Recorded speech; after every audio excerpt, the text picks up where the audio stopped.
Greetings, everyone. My name is Walter Jennings. I am Charmaine Jennings, and welcome to Chosen Lifelines, where we are called to challenge and change marriage culture. We're so excited to have you with us. And today we are talking about acts of service, the good, the bad, and the ugly. So we know that acts of service is actually one of the 5 love language, which is popularized by Dr. Gary Chapman and in his book. And so talking a little bit about those love languages, which have become very popular, and helping relationships and individuals understand how to communicate with one another. And acts of service, when it is understood between couples, can be very effective in being able to strengthen the relationship. So what are acts of service? Acts of service are those things that we do that we know would help to meet our partner's needs. It means being in service to our partner. So these things, when they're good, when it's good, it means that our partner's needs are being met. It means that certain duties and responsibilities and things that they would be tasked to doing, we then take those things upon ourselves with the express purpose of being able to alleviate our partner and to give them a reprieve or a break from performing those activities. And in response, the spouse usually is appreciative. They are a lot lighter. They are a lot more jovial and can be pleasant to deal with. And so on the receiver side, as far as with our partner, with them being able to receive those things, they also then feel loved. They feel appreciated, and they also feel seen.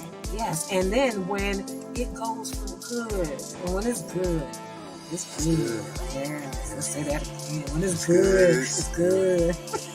But then, if you transition, when it stops being good, and it goes bad, and it goes from bad to ugly, typically, some of these things are really at the core of when acts of service become bad, and they go from bad to ugly. Typically, it's when you really want your partner to do these things, and there are things that really cause them to change and or compromise their core values.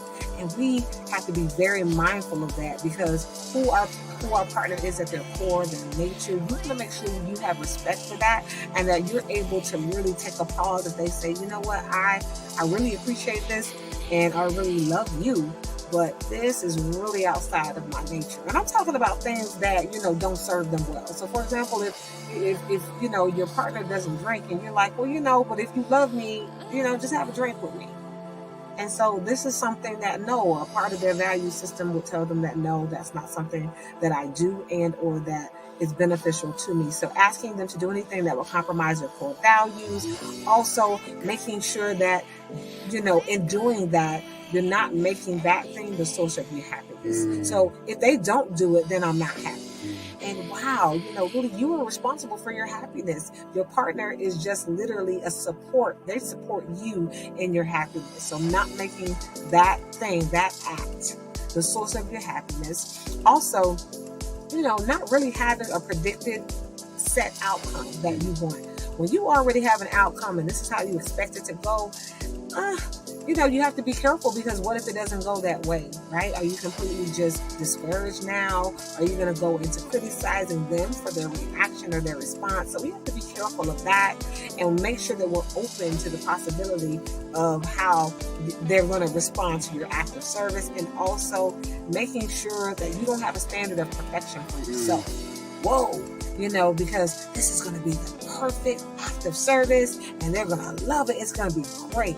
And what happens when it's not great, right? You still have to know in your heart that you did it from your heart, and that you hope that they see your heart. They see your effort. You might have made the pot roast, but the pot roast did not taste good at all.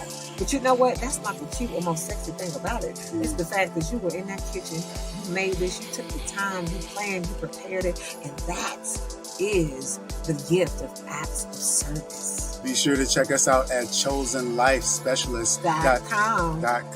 I'm Walter Jennings. I'm Charmaine Jennings. Like, share, and subscribe.